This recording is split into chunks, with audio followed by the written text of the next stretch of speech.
A cold wind cut across the lonely highway as dawn crawled over the sleepy town, and inside a small roadside diner, something terrifying was unfolding that no one seemed to notice.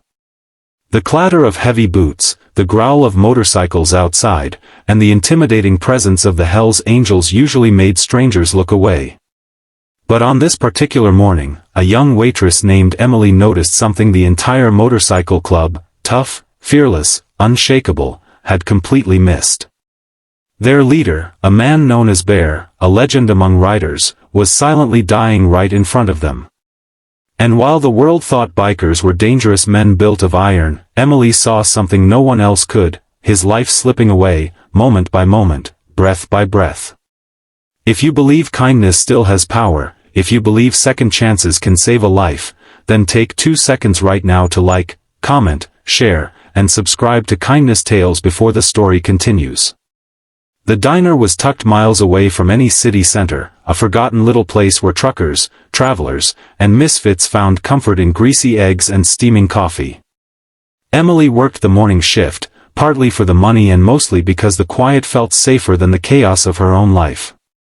Her father had passed away 2 years earlier from a heart condition, and since then, she had developed an almost instinctive ability to read people's pain. It wasn't medical training. It was love. Loss had taught her to pay attention. The Hells Angels had arrived like a storm. 11 bikes. Leather jackets. Tattoos telling the stories of battles won and losses buried deep. People always assumed they were dangerous outlaws, but Emily had seen enough to understand that behind every scar, behind every cold stare, there was usually a story no one wanted to talk about.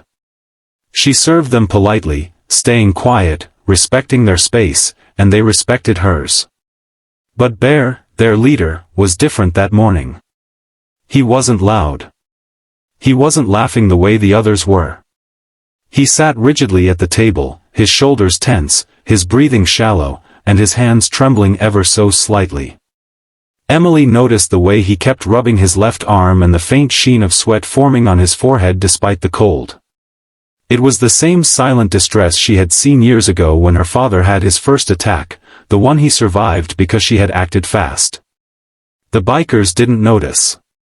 They were wrapped in their own chatter about routes, engines, and memories from last night. Toughness was their language. Vulnerability was forbidden. Every man in that club trusted Bear to protect them, lead them, guide them, but no one seemed to realize the strongest among them was slowly losing the battle inside his own chest. Emily felt her heartbeat quicken as she watched the subtle signs accumulate. Something was wrong. Terribly wrong. But fear held her back for a moment. She was a young waitress with no authority, no right to interrupt, no reason to approach a table full of bikers who could easily misunderstand her intentions. But then she remembered her father's last day at home. The day she wished someone, anyone, had noticed sooner. As Bear shifted in his seat, pressing a hand to his ribs, Emily made the decision that would change everything. She walked toward the table, her hands trembling but her resolve steady. She gently placed the coffee pot down and took a deep breath. She didn't speak. She simply observed. Bear wasn't just uncomfortable. He was slipping. The diner's warm hum felt suddenly suffocating. The low music couldn't drown out the rapid beating in her ears. She stepped away for a moment, feeling panic rise. She wasn't a doctor. She wasn't a hero. She was just Emily, the girl who showed up to work and tried to hold her life together. But then the thought came like a whisper from the past: if she stayed silent, Bear would die, just like her father had. With fear twisting inside her, she hurried back to the table, this time with urgency in her steps. She reached him carefully, her voice quiet but firm as she tried to assess the situation. She could see his pulse hammering at his neck. His skin was turning grayish. He was dizzy. The club members finally noticed her presence, looked up in confusion, and then noticed Bear's face. Shock rippled through them. They all stood, chairs scraping the floor, concern breaking through their hardened expressions. They asked Bear what was happening, but he couldn't form words. Emily didn't waste another second. She grabbed the emergency kit beneath the counter, called for help, and guided Bear gently to the floor as safely as she could. The bikers felt helpless, watching their fearless leader collapse like a wounded giant. Some of them had tears in their eyes, tears they didn't know how to hide.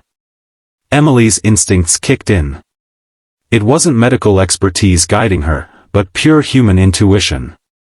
She did everything she remembered from her father's emergency, calming his breathing, checking his pulse, keeping him conscious, talking softly to him even though her voice was shaking. Each second stretched like hours. When the ambulance finally arrived, it felt like the entire diner was holding its breath. The paramedics confirmed what Emily already knew, a severe cardiac event.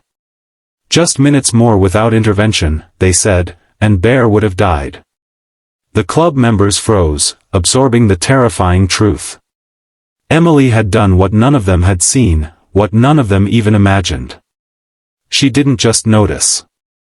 She acted. She saved him. The next few days were quiet, almost unreal. Emily kept replaying the moment over and over again, wondering how close the universe had come to stealing another life right before her eyes. She continued her shifts, wiping tables, refilling cups, pretending nothing had happened. But inside, she felt a mix of relief, fear, and strange peace.